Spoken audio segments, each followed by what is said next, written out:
Mid Maneru reservoir నిర్మాణంలో అవినీతి ఇంజనీర్లపై చర్యలకు రంగం సిద్దమైందా? క్రిమినల్ కేసులు నమోదు చేయాలని విజిలెన్స్ నివేదిక ఇచ్చిందా? 200 కోట్లకు పైగా నిధులను పక్కదారి పట్టించిన అవినీతి అధికారుల్లో వణుకు మొదలైందా?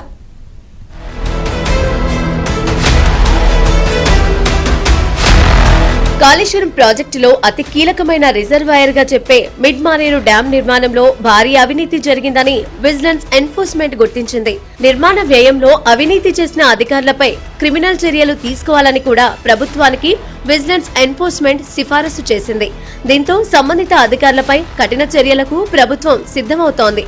మిడ్ మానేరు రిజర్వాయర్ నిర్మాణంలో 220 కోట్ల రూపాయలకు పైగా నిధులు పక్కదారి పట్టడం, అధికారుల అవినీతి కారణంగా ప్రభుత్వానికి నష్టం వాటిల్లడంపై విజిలెన్స్ పక్కాగా ఆధారాలు సేకరించింది. అధికారులపై క్రిమినల్ చర్యలు తీసుకోవాలని సూచించింది. అయితే వీరిలో ఒకరిద్దరు అధికారులు ఇప్పటికే రిటైర్ అయ్యారు.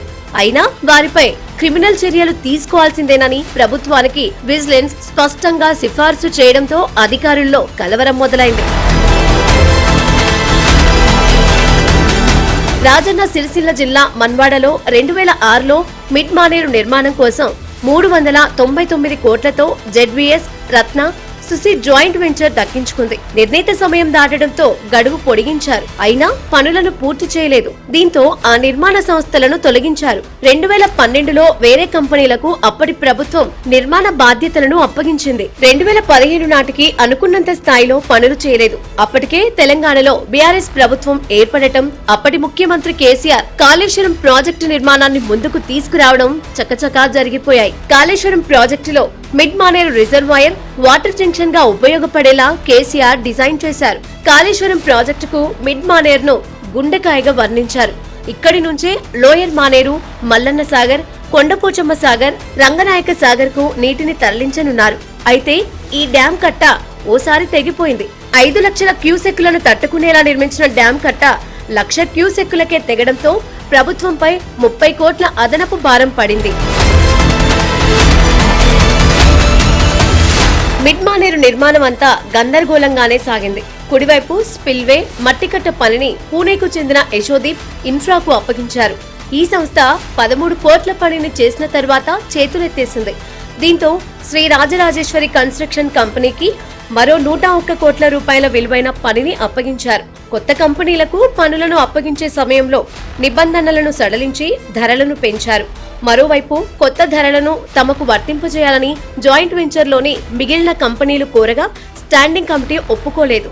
ఇదే సమయంలో ఎడమవైపు మట్టికట్ట 130 మీటర్ల మేర గండిపడింది.